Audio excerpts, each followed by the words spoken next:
वासुदेवाय। अथ नवमोऽध्यायः।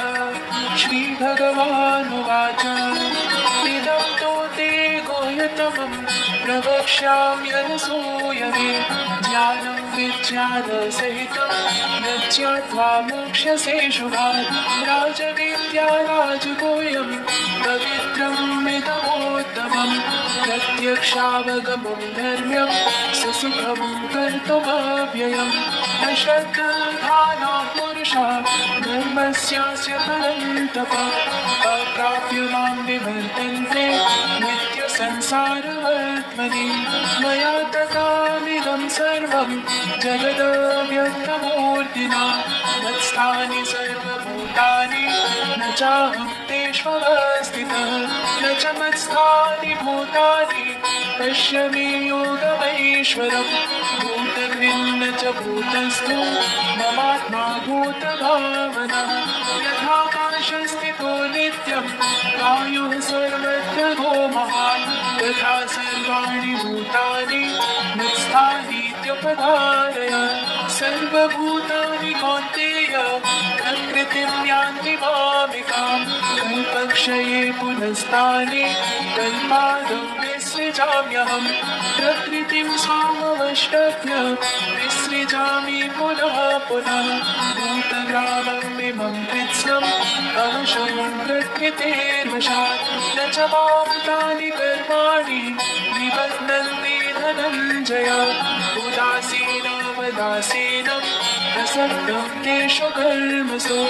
मयाध्यक्षेण प्रकृतिः सूयते सचराचरम्। हेतुनानेन कौन्तेय जगद्वि परिवर्तते। अवजानन्ति मां मूढा मानुषीं तनुमाश्रितं। परं भावं न जानन्तो ममाभूतमहेश्वरम्। मोघाशामोघकर्माणो मोघज्ञानामि चेतसः। राक्षसीमासुरीं चैव प्रकृतिं मोहिनीं श्रिता। महात्मानस्तु मां पार्थ दैवीं प्रकृतिमाश्रिता। भजन्त्यनन्यमनसो ज्ञात्वा भूतादिमव्ययम्। सततं कीर्तयन्तो मां यतन्तश्च दृढव्रताः। नमस्यन्तश्च मां भक्त्या नित्ययुक्ता उपासते। ज्ञानयज्ञेन चाप्यन्ये यजन्तो मामुपासते। एकत्वेन पृथक्त्वेन बहुधा विश्वतो मुखम्। अहं क्रतुरहं यज्ञः स्वधाहम् अहमौषधम्। मन्त्रोऽहम् अहमेवाज्यम् अहम् अग्निरहं हुतम्। पिताहमस्य जगतो माता धाता पितामहः। वेद्यं पवित्रमोङ्कार ऋक्साम यजुरेव च। गतिर्भर्ता प्रभो साक्षी निवासः शरणं सुहृत्।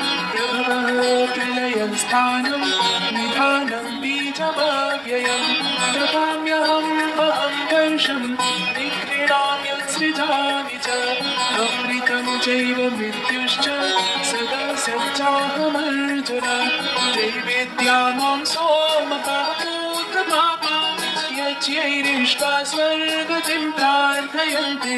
ते पुण्यमासाद्य सुरेन्द्रलोकम् अश्नन्ति दिव्यान् विविधेव भोगान्। एतं भुक्त्वा स्वर्गलोकं विशालं क्षीणे पुण्ये मर्त्यलोकं विशन्ति। एवं त्रयीधर्ममनोप्रपन्ना गतागतं कामकामा लभन्ते। अनन्याश्चिन्तयन्तो मां ये जनाः पर्युपासते। तेषां नित्याभियुक्तानां योगक्षेमं वहाम्यहम्। येऽप्यन्यदेवता भक्ता यजन्ते श्रद्धयान्विताः। तेऽपि मामेव कौन्तेय यजन्त्यविधिपूर्वकम्। अहं हि सर्वयज्ञानां भोक्ता च प्रभुरेव च। यतो मामभिजानन्ति तत्त्वेनाद्यश्च वर्तिते। यान्ति देवा व्रता देवान् पितॄन् यान्ति पितृव्रताः।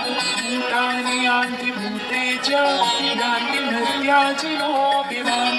पत्रं पुष्पं फलं तोयं यो मे भक्त्या प्रयच्छति तदहं भक्त्युपनीतं पश्यामि प्रयगात्मनः यत् करोषि यदश्नासि यच्जुहोषि ददासि यत् तपस्यसि कौन्तेय तत् कुरुष्व मदर्पणम् शुभाशुभाफलैरेवं मोक्ष्यसे कर्मबन्धने संन्यासयोगयुक्तात्मा विमुक्तो मामुपैष्यसि समोऽहं सर्वभूतेषु न मे द्वेष्योऽस्ति न प्रियः ये भजन्ति तु मां भक्त्या मयि ते तेषु चाप्यहम् अपि चेत् दुराचारो भजते मामनन्यभाक् साधुरेव स मन्तव्यः सम्यग् व्यवसितो हि सः क्षिप्रं भवति धर्मात्मा शश्वच्चान्तिं निगच्छति